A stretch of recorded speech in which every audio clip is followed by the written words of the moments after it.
ओम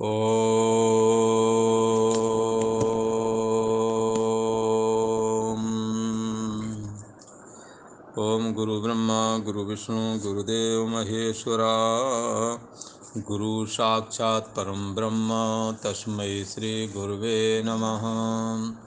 ओम सतगुरुदेवाय नमः। योगेश्वर श्री कृष्ण भगवान की जय। ऐं सरस्वत्यै नमः। प्रसंग चल रहा है जीवन मुक्त महापुरुष के लक्षण का निरूपण चल रहा है।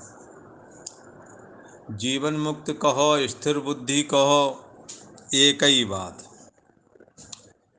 तो भगवान श्री कृष्ण से ये 4 प्रश्न अर्जुन ने किए थे कि समाधि में स्थित जो परमात्मा है उस परमात्मा को प्राप्त हुआ पुरुष जो है जिसकी बुद्धि उस परमात्मा में स्थित है उसका लक्षण क्या है,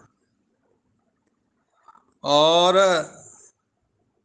ये जिसकी बुद्धि परमात्मा में स्थिर है, स्थित बुद्धि वाला कैसे बोलता है, कैसे बैठता है और कैसे चलता है। ये 4 प्रश्न हैं। तो पहले प्रश्न का उत्तर भगवान श्री कृष्ण ने दे दिया है कि ये 55वें नंबर श्लोक में दे दिया है। क्या है श्लोक, एक बार उच्चारण करते हैं। श्री भगवान उवाच प्रजाहाति यदा कामान् सर्वान् पार्थ मनोगतान् आत्मन्नेवात्मना तुष्टा स्तत्प्रज्ञस्तदोच्यते। तो कहते हैं कि प्रजाहाति यदा कामान, मन में आई हुई संपूर्ण कामनाओं का जिस काल में ये पुरुष भली भांति त्याग कर देता, अच्छी तरह से त्याग कर देना मतलब उसका बीज भी न रहने दे। कामना दुख रूप है, कामना जब मन में आती है तभी निवृत्त कर देता है, कामना को बढ़ने नहीं देता है। मन में आई हुई संपूर्ण कामनाओं का जब ये पुरुष त्याग कर देता है और आत्मा से आत्मा में ही संतुष्ट रहता है। जैसे हम दृश्य को देखेंगे तो हमारी आंखें सही है ये निश्चय हम अपने आप कर लेंगे, अंधा आदमी दृश्य को नहीं देख सकता। इसी प्रकार से ये देह और जगत एक इंद्रियों का दृश्य है और इंद्रियां मन का दृश्य है और मन बुद्धि का दृश्य है। बुद्धि किसका दृश्य है, किसको? तो बुद्धि जो आभासित बुद्धि है, आभासित बुद्धि को एक बात समझते हैं, आभासित बुद्धि का नाम ही जीव है। जीव कहो आभासित बुद्धि कहो तो एक ही बात है। जैसे उदाहरण के लिए कहें कि जब दर्पण में आपका मुख दिखता है तो एक दर्पण वाला मुख, एक गर्दन में स्थित तुम्हारा मुख, 2 मुख हो गए कि नहीं हो गए? ऐसे ही मन रूपी दर्पण में जो परमात्मा बुद्धि देश का साक्षी है उसका प्रतिबिंब पड़ता है। उस प्रतिबिंब के पड़ने से जो आपको लगता कि मैं हूं, यही प्रतिबिंब है, ये मैं हूं दिखने लगता है। अच्छा, मैं दिखने लगता है जैसे जैसे बाह्य जगत को इंद्रियां देख रहे हैं, इंद्रियों को मन देख रहा है। हाँ, और उसी प्रकार ये मैं हूं ये भी तो कोई देखता होगा कि नहीं देखता होगा, ये अपने आप है मैं खड़ा हुआ। बोले हमें तो नहीं समझ में आता महाराज, कौन देख रहा होगा? मेरे को तो ऐसा लगता है ये मैं हूं स्वयं है। अरे भाई स्वयं है ये बात ठीक है, पर जब सो गए थे तो ये गायब हो गए, तो तुम कह रहे थे हम सो गए कुछ भी ना जाना, तो ये किसने जाना था कुछ भी ना जाना? तो आप कुछ ना जानने को भी तुम्हारी मैंने कुछ नहीं जाना उसको भी जान लिया, तो आप जानने वाले हुए कि नहीं हुए? तो अंतर्यामी आत्मा, ये महान आत्मा, ये चैतन्य सत्ता तुम्हारी मैं हूं को भी जानती है। ये मैं जीव है, इसको आभासित चेतना कहते हैं। जैसे दर्पण में मुख का प्रतिबिंब पड़ता है, ऐसे ही बुद्धि देश में मैं हूं ये फुरता है। इसलिए आत्मा से आत्मा में, आत्मा से एकाद बुद्धि देश का साक्षी आत्मा, और आभासित चेतना जिसको जीवात्मा बोलते हैं, जो मैं हूं करके फुरता है, आत्मा से आत्मा में ही संतुष्ट रहता है। देख रहा मन को, निश्चय कर रहा अपना, देख रहा बाह्य जगत को, निश्चय कर रहा आंखों का, आंखें के लिए नहीं। इसी प्रकार अपना होना ना होना जान रहा है, और होना ना होना को जानने वाला सदा रहता है, ये बात का एहसास कर रहा है। होना ना होना जाना गया किस सत्ता के आश्रय में? कोई सत्ता विद्यमान है जो अपने होने ना होने को भी जान रहा है, वो है आत्मा। वो आत्मा के द्वारा जीवात्मा जाना जाता, अहम अस्मि ये जीवात्मा है, ये जाना जाता है। तो ये जो जिसने संपूर्ण कामनाओं का त्याग कर दिया, वो कैसा है? आत्मा से आत्मा में संतुष्ट है, अर्थात सत्तात्मक स्थिति को ही मैं बुद्धि करके स्वीकार कर रहा है। वो कोई देह को मैं बुद्धि मान करके संतुष्ट नहीं, पर देह और जगत ये कल्पना, ये फुरना स्वप्नवत है, ऐसा वो मानता है। और फिर जो साक्षी आत्मा है, उसके सम्मुख जो अहम अस्मि करके जो जीव भाव है, आत्मा से आत्मा में जान करके अपनी चैतन्य सत्ता का एहसास करता है। जैसे गूंगा को रसगुल्ला खिला दिया, कह तो सकता नहीं, एहसास करता है मीठा बहुत बढ़िया है। ऐसे ही इसका भी है कि देह और इंद्रिय आदि का एहसास मन के माध्यम से करता था। मन और इंद्रियों का एहसास आभासित चेतना जीवात्मा के द्वारा करता है। जीवात्मा को जो जानता है वो सत्तात्मक है, वो चैतन्यात्मक है, वो प्रियात्मक है, प्रिय स्वरूप ही है, चैतन्य स्वरूप ही है, सत्तात्मक स्वरूप ही है उसका। कोई ऐसा नहीं है कि परमात्मा में तीन रंग वाला होवेगा, सत्तात्मक अलग लाइन होवेगी, प्रियात्मक लाइन अलग होवेगी, चैतन्य सत्ता अलग होवेगी, ज्ञान मात्र। ऐसा नहीं, जो ज्ञान मात्र है वही सत्तात्मक, जो सत्तात्मक वही ज्ञान है, जो ज्ञान मात्र है वही प्रिय है। ठीक है ना? तो आपने जब ये मन में आयु संपूर्ण कामनाओं का भली भांति से त्याग कर देता है, और किसी की अपेक्षा से रहित होकर के एक सत्तात्मक स्थिति में साक्षी भाव होकर के सोहम अस्मि करके, वो मैं ही हूँ ऐसा करके आत्मसंस्तम मना करता ना किंचित अपचिंतित, फिर कुछ नहीं सोचता है, उसमें स्थिति लाभ प्राप्त किया और अपने को, अपने मन को डुबा दिया, फिर कुछ सोचता नहीं है।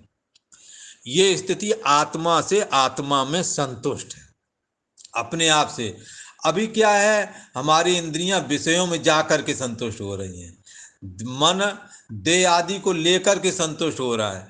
अब जो लास्ट स्थिति क्या है, वो साक्षी भाव के द्वारा अपने आभासिक चेतना जो मैं है या जीवात्मा जो है उसको जान रहा है, और जान करके उसके होने ना होने को भी जान रहा है। अहम ही जीवात्मा है, अहम अभी है, सो जाओगे गायब हो जाएगा। तो इस जीवात्मा का होना ना होना को भी जब जान जाता है तो देखता है कि मैं तो अजर अमर हूँ। ये जो जीवात्मा जिसके द्वारा फाइटर विमान कंप्यूटर आदि बना, इसका तो ये तो हमारे सामने दिखता है, कुछ देर बाद नहीं दिखता है। ये बात जानी किसके द्वारा? अहम के द्वारा ही जानी। अहम का होना ना होना जिसके द्वारा जाना गया, तो वो जो तत्व है वो जरूर अविनाशी है, क्योंकि ये नाशवान है, ये जन्मा और मरा है। ये यही सोया और जागा है। पर जिसने सोने और जागने को भी अहम को, अहम का सोना अहम का जागना भी जिसने जाना, वो सत्तात्मक है। उसी के लिए कह रहे हैं आत्मा से आत्मा में ही संतुष्ट रहता है। देखता तो मन की चेष्टा है, देखता है मन में मनन चल रहा है, पर मैं इस मनन से अलग हूं। मन में अहम फुर रहा है, पर मैं ये परछिन्न अहम मैं नहीं हूं।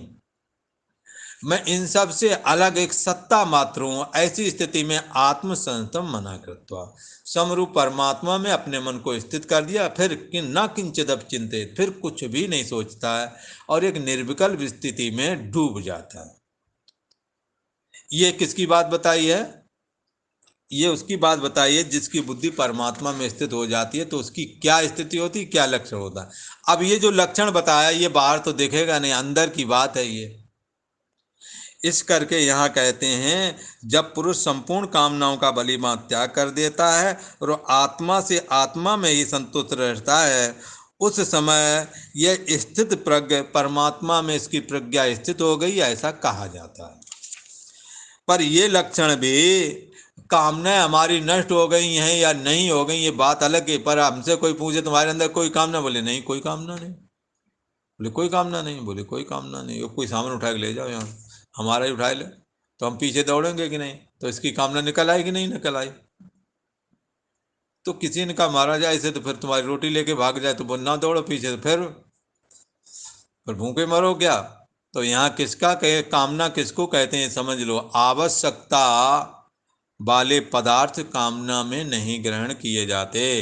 जैसे उदाहरण के लिए, रहने के लिए आपको कोई कुछ नहीं तो एक पेड़ के नीचे कहीं जगह तो चाहिए जहाँ बैठ जाओ, ठीक है ना?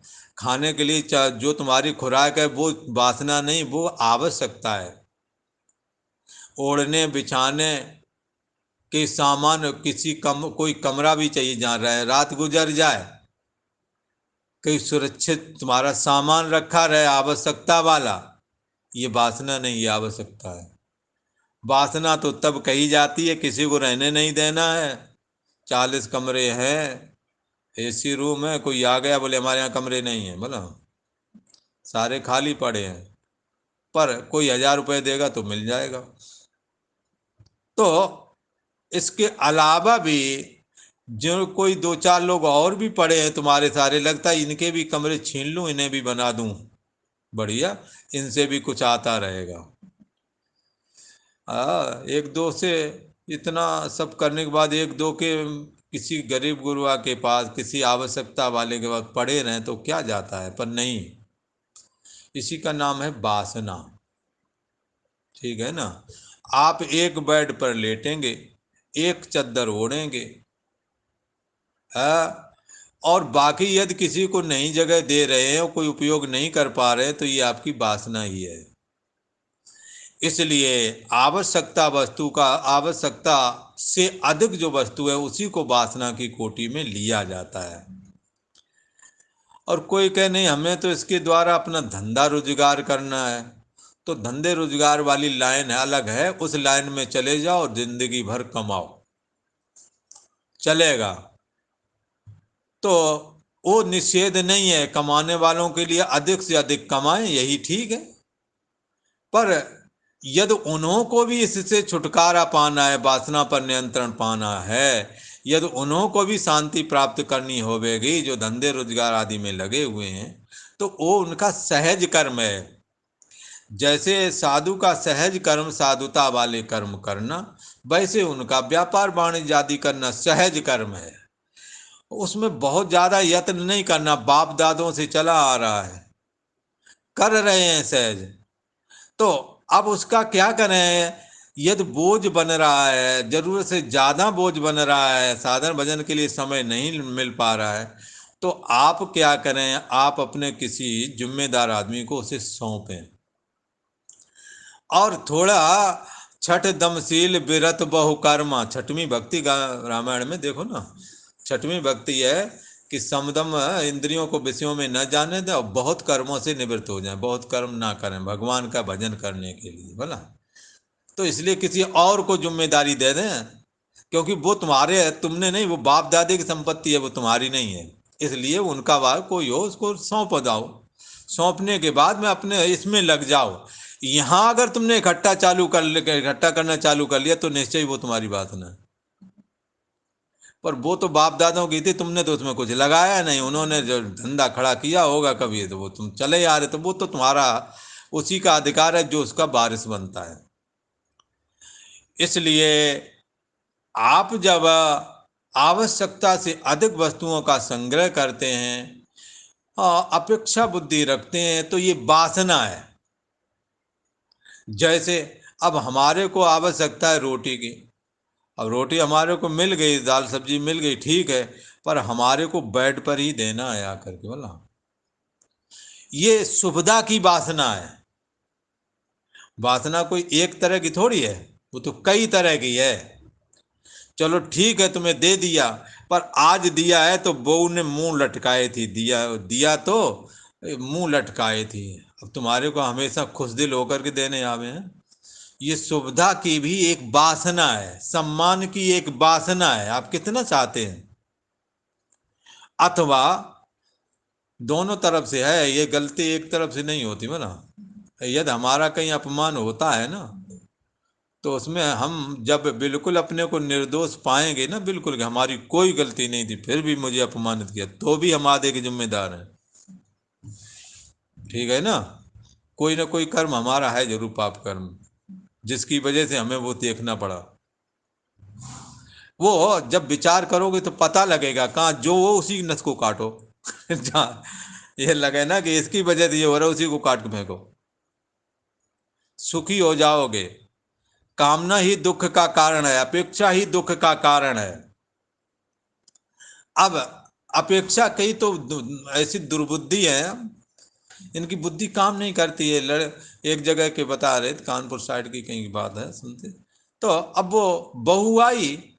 अब बहू आई तो उसे कहते, वो कहते माता जी भोजन कर लो। शुरुआती दौरान तो थोड़ा माता जी कहना पड़ता है ना लड़कियों को, उन्हें तो पता है कुछ दिन मैं रह लूँ फिर मैं इन्हें बताऊंगी, पर अभी थोड़ा माहौल समझती हैं वो। आजकल की लड़कियां बहुत आगे हैं, वो पहले माहौल देखती हैं कि कैसा माहौल कैसा क्या। छोटे से भी बड़े प्रेम से बोलेंगे, जो सबसे छोटा वाला होगा ऐसा लगेगा कि ये तो बिल्कुल ही देवी है, और बाद में वो अपना असली रूप बाद में दिखाती हैं। पर सबके लिए बात नहीं, अच्छी भी हैं, उनका उनका आदर सत्कार है, सबके लिए बात नहीं कहते हैं। पर एक ऐसे सुनने में सुना था किसी के द्वारा। अब वो कहते माता जी भोजन करो, हमने नहीं करना भोजन अभी। अच्छा ठीक है, तो और थोड़ी देर एक दो घंटे बाद फिर गए, अब कर ले, हमने नहीं करना। और जाकर के वहाँ ठेले में चाऊ वाऊ मीन वगैरह होते ना, वो कहीं जाकर बाहर खा जाइए, और वो तुम्हारा इंतजार कर रही है। और जो उसने खा लिया तो देखो हमसे पहले खा लिया। ये लोग भी पड़े हैं समाज में भला, इन्हें ये नहीं पता है जिस खेल को तुम खेल रहे हो वो खेल तुम्हारा ताड़ा जा रहा है। तुम खेल नहीं खेल रहे हो, तुम पकड़ी जा रहे हो।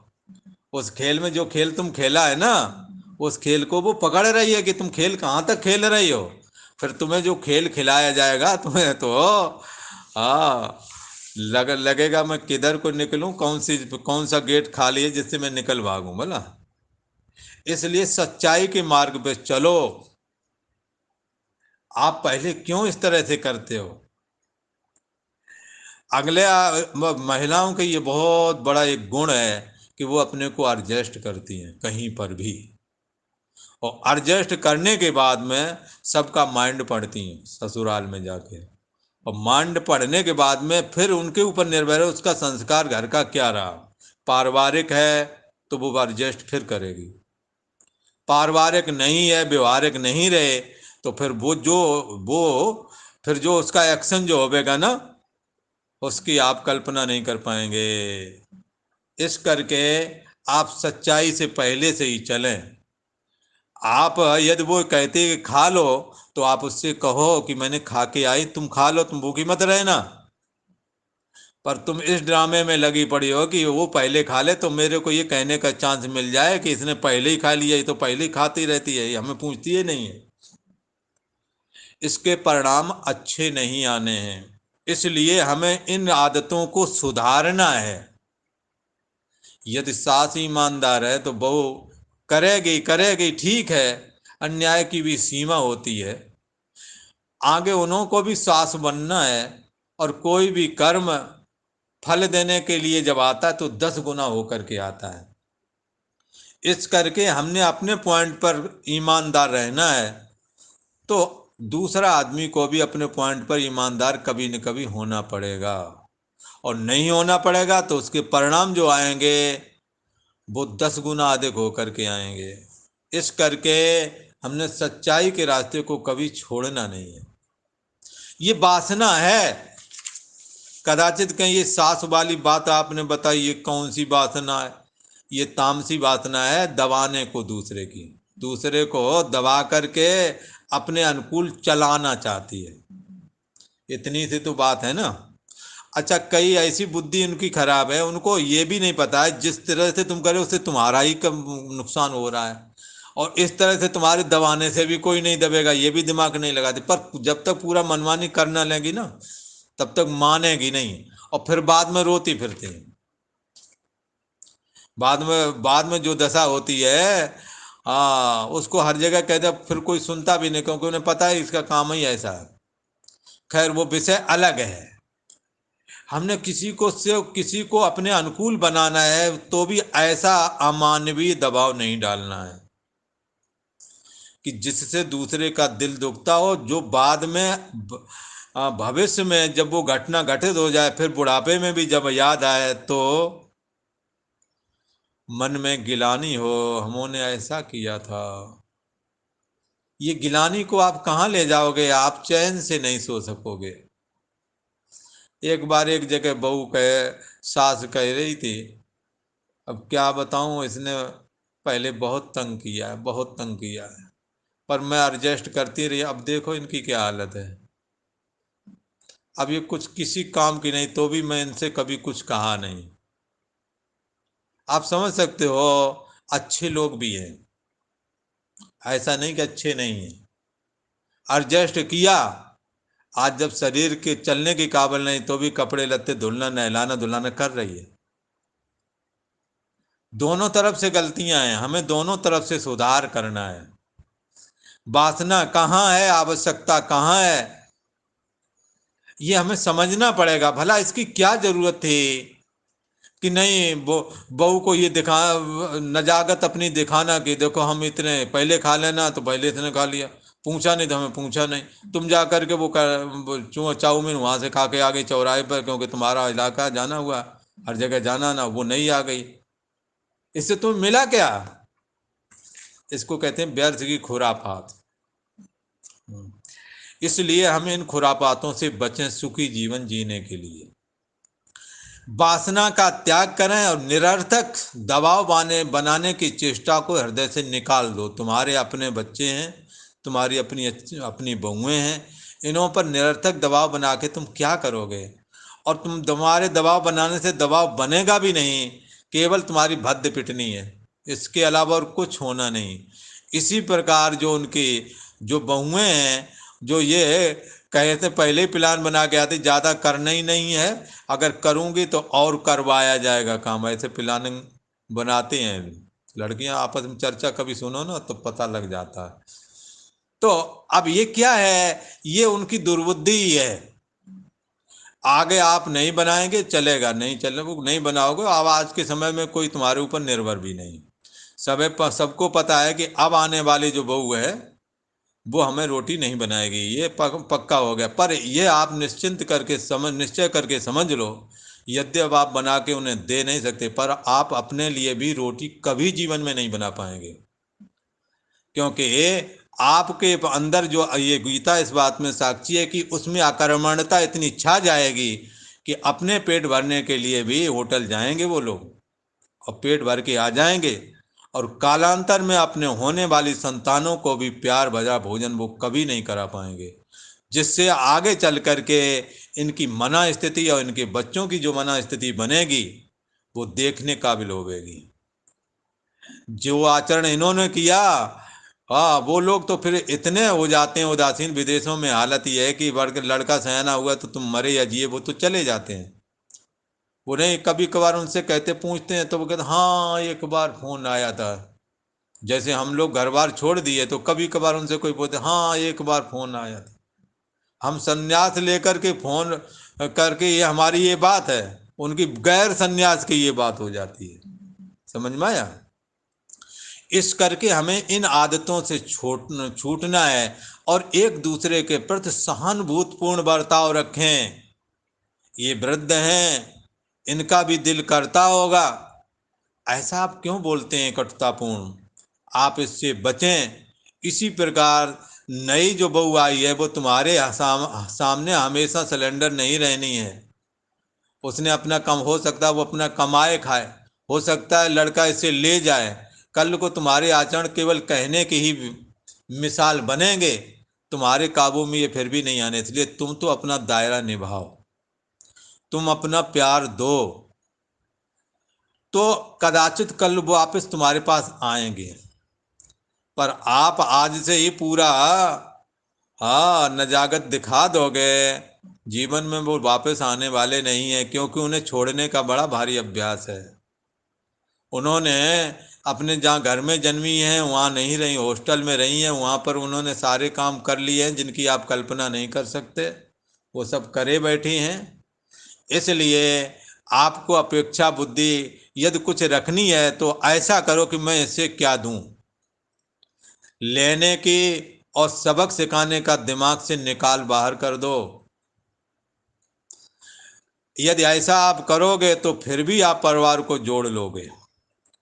यदि आप अपने आम की पूर्ति के लिए सबक सिखाने का और या ऐसा चाहेंगे ये हमें कुछ दे तो मिलना तो कुछ नहीं है, वो खुद ही होटल पे खाते रहे, हॉस्टल में खाते रहे, और बाद में वो जो तुम जिंदगी भर के अनुभव किए होंगे वो पहले ही अनुभव करके आए हैं बोला। इस करके आप सावधानी पूर्वक सबको प्यार बांटें, सबसे सहानुभूति का बर्ताव करें। ये मनुष्य है, मनुष्य जैसा आचरण दूसरों के प्रति करता है वैसे ही आचरण वापस लौट के आता है। आप सहानुभूति बर्ताव करेंगे, ईश्वर की ऐसी महिमा है, जो जैसा विचार रखता है, जो जैसा आचरण करता है, उसके साथ वैसा ही व्यवहार वापस आता भी है। हो सकता है उसके निजी बांधव ना दें, पर उसने उसने जो व्यवहार किया है, उसने जो सहानुभूतिपूर्ण बर्ताव किया है, वो ईश्वर जाने कहाँ से उसको वैसा ही बर्ताव करने वाले लोग मिला देंगे। इसलिए आप जैसा सोचते हैं, जैसा करते हैं, जैसा चिंतन करते हैं, जैसा खाते पीते हैं, वैसे ही आप होते हैं और वैसे ही आपके लिए समाज होता है। उदाहरण के लिए मैं आपको कहूँ, जैसे ये मोबाइल है, इसमें यदि कोई सीन आप निकालने लगो तो जैसे सीन आप देख रहे हैं वैसे ही सीन पीछे से आ रहे हैं बराबर। यदि आप ज्योतिष का सीन निकालो तो आप देखेंगे कि आप ज्योतिष वाले जो देखा एक देख लिया, दो से दो तीन ट्रैक और लगे आ रहे हैं, एपिसोड लगे आ रहे हैं। ये क्यों आ रहे हैं भाई? आप क्या व्यवहार कर रहे हैं, वही व्यवहार पीछे आ रहा है, और कर लो और कर लो। यदि आप नफरत करेंगे पीछे से और नफरत बढ़ती जाएगी, घटेगी नहीं। मुश्किल तो ये है मामला। ये सहानुभूतिपूर्ण बर्ताव करोगे, सहानुभूत और करते जाओगे, और उधर से जो आएगा वो तुम्हारे पास सहानुभूतिपूर्ण बर्ताव आएगा। कोई कहेगा महाराज हम तो बड़ा सहानुभूतिपूर्ण बर्ताव करते हैं, प्यार से बोलते हैं, पर हमारे साथ तो हमेशा अन्याय होता है। अरे बात ऐसे है कि आपने जो किया है वही का तुम बटोर रहे हो। अब तुमने किसी के कहने पर शास्त्र सुनने की वजह से आपने जीवन सुधारा है, पिछले जन्म में तो पूरा ही चौपट कर आए हो, वो कौन भोगेगा? आज सुधर गए हो, आज किसी की संगत अच्छी मिल गई है, आज आप अच्छा कर रहे हो, हर जगह आपको उल्टा बर्ताव मिलता है, तो आप ऐसा मान के चलें जरूर जन्मांतर में हमने ये बर्ताव अच्छे नहीं किए। इसलिए आप घबराएं नहीं, आप बर्ताव अच्छे ही करते रहें।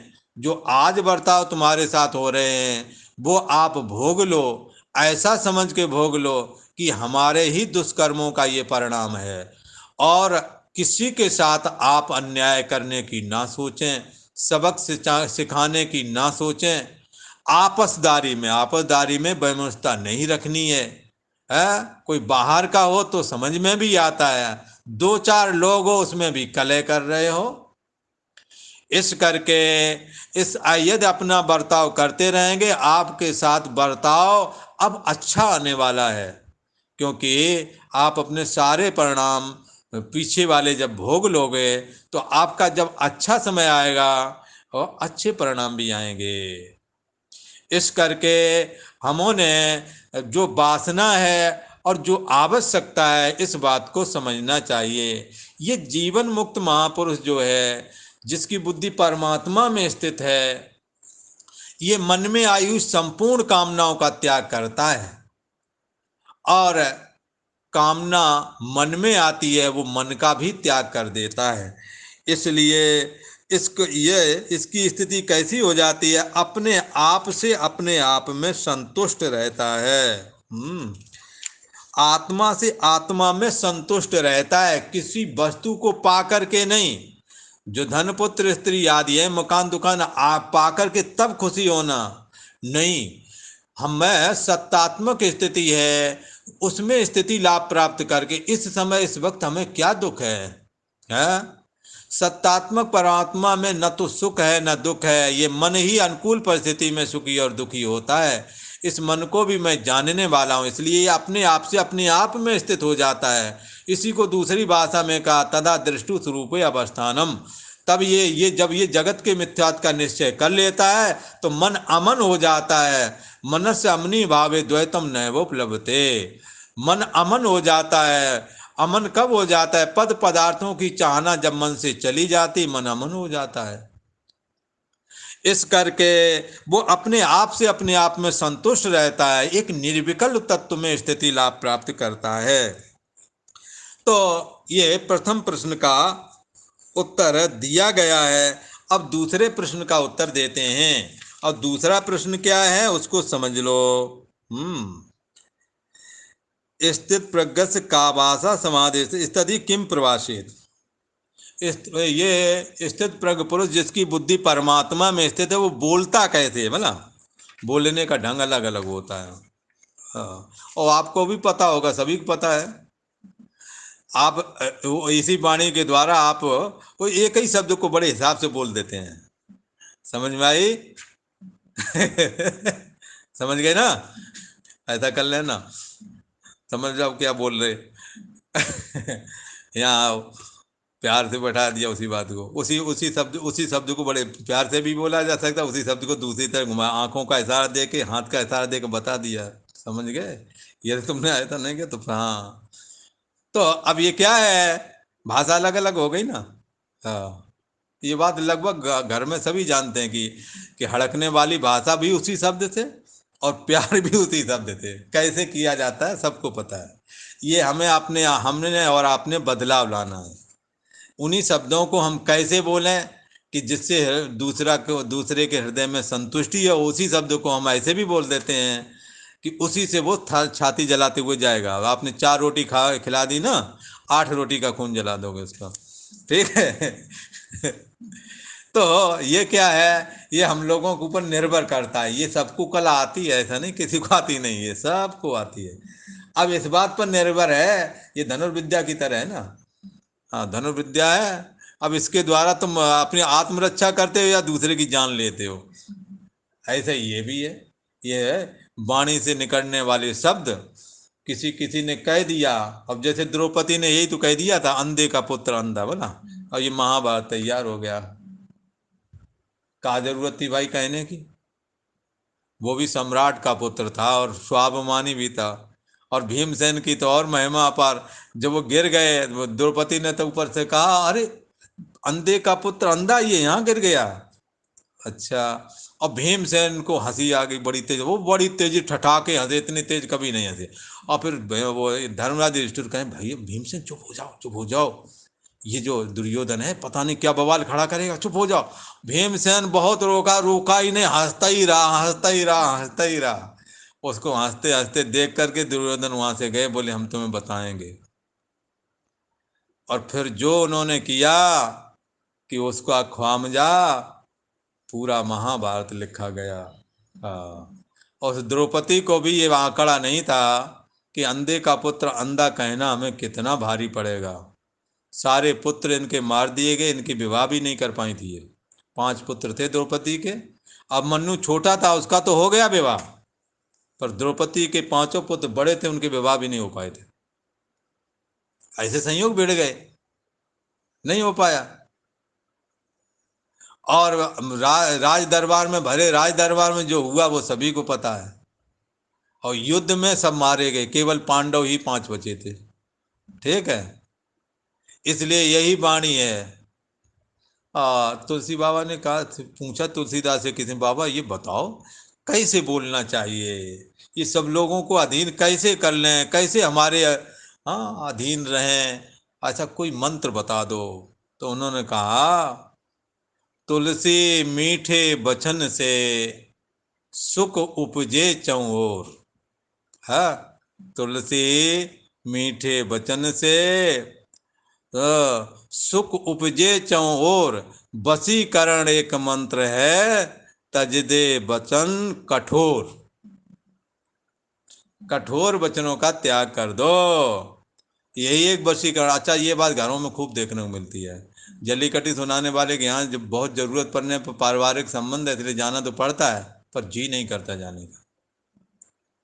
और जहाँ प्यार से बोलते हैं वहाँ कुछ ना भी मिले, पता है कि कोई 2 टके की कभी मदद नहीं करी है, पर वहाँ जल्लीकट्टी सुनाते मदद भी करते हैं। वो मदद कर देंगे, जल्लीकट्टी सुना देंगे, जितना मदद नहीं की उससे ज़्यादा खून जला दिया। और एक जगह ऐसे भी होते हैं परिवार में, कई प्यार से बोलते हैं, देते लेते कभी कुछ नहीं है भी नहीं उनके पास, बराबर का मामला है, इसलिए जाते हैं बस प्यार से बोलते हैं, वहाँ जाकर के भीड़ इकट्ठी रहती है सबकी। और जहाँ वो देते भी हैं वहाँ कहते देखो हमने इतनी मदद की थी, वो साले को ऐसा कहा था, वो कैसा कहा था, और आज मौके पर भी नहीं आया, तो आए कहाँ थे, पैसा तो दे दिया है और भी काम आ गए, पर जल्लीकट्टी रोज रोज कौन सुने तुम्हारी। इस करके वशीकरण एक मंत्र है, तज दो वचन कठोर। तो ये परमात्मा में स्थित जो पुरुष है, ये इसकी बड़ी महिमा है। ये ये कैसे बोलता है, इसकी बोलने का ढंग कैसा है। कहते हैं, चलो इस श्लोक को उच्चारण कर देते हैं, कल करेंगे इसका बढ़िया सा, पर उच्चारण कर दे रहे हैं।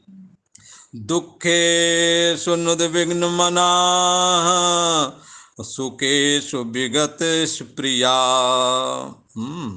दुखेषु नुद्विग्नमनाः सुखेषु विगत स्प्रिया।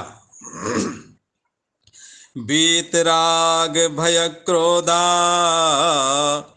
स्थिर धीर मुनिरोच्यते। ये जो परमात्मा में स्थित पुरुष है, जिसकी प्रज्ञा परमात्मा में स्थित है, ये कैसे किमासित, कैसे किम प्रवासित, कैसे बोलता है, इसके विषय में कहते हैं। ये कैसे बोलता है, तो कहते दुखेश अनुद्वेग्न मना। दुख आ जाए, पर दुख आ गया ये कोई जान नहीं पाता उसका, और दुख में अपने मन को उद्विग्न नहीं होने देता है। भाषा देखो इसकी, दुख आया पर उद्विग्न नहीं दिखा, और सुख आया स्प्रिया नहीं रखी, इतराता नहीं है कि हमारे को ऐसा है, हमारे को ऐसा। कई तो ऐसे हमारे लड़के ऐसे, उसके ससुराल वाले ऐसे, उसके वो ऐसे पहले रहे थे, उनको सत्संग यही दिन भर चला हुआ, कहीं रामायण चालू कर दो, गीता चालू कर दो, सो जाएंगे तुरंत, या उठ के चले जाएंगे, ऐसे चले जाएंगे मानो इनको कहीं मधुमक्खी वाली जो मक्खी होती है ना, जैसे काट रही हो तो भाग तुरंत लोग निकल लेते हैं। और जो उन्होंने चालू की अपने घर परिवार की बातें, तो वो फिर तो वो बैठे रहेंगे। दुखेश नुद्विग्न मना, इसकी भाषा कैसी है, ये दुख आने पर दुखी नहीं दिखता है, पहचान नहीं पाता कोई, और सुख आने पर इतराता नहीं है, स्प्रिया नहीं रखता है। और सुखेश विगत बीत राग भय क्रोधा, और इसके राग भय और क्रोध नष्ट हो गए हैं।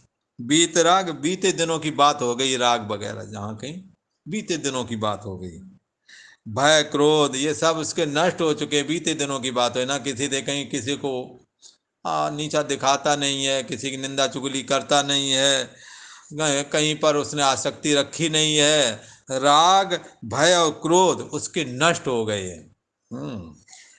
ऐसा जो कोई स्थिर बुद्धि वाला है या स्थिर प्रज्ञा वाला है, ऐसा जो सन्यासी है, मुनि का मतलब सन्यासी होता है, ऐसा मुनि स्थिर बुद्धि कहा जाता है कि दुखों की प्राप्ति होने पर उसका मन दुखाकार में परिणत नहीं हुआ, और सुखों की प्राप्ति होने पर सुख की स्प्रिया से बंधा नहीं, सुखासक्ति नहीं, मेरे को ऐसा ही चाहिए, जैसे वो हमारे यहाँ एक आए तो कहते हैं हम उत्तर काशी में कमरा चाहिए, पर उत्तर हम नो में नहीं सुनना चाहते, बोला उत्तर यस में सुनना चाहते। वो दक्षिण कहते हैं ना, यस नो जहाँ बोल रहे थे इंग्लिश में।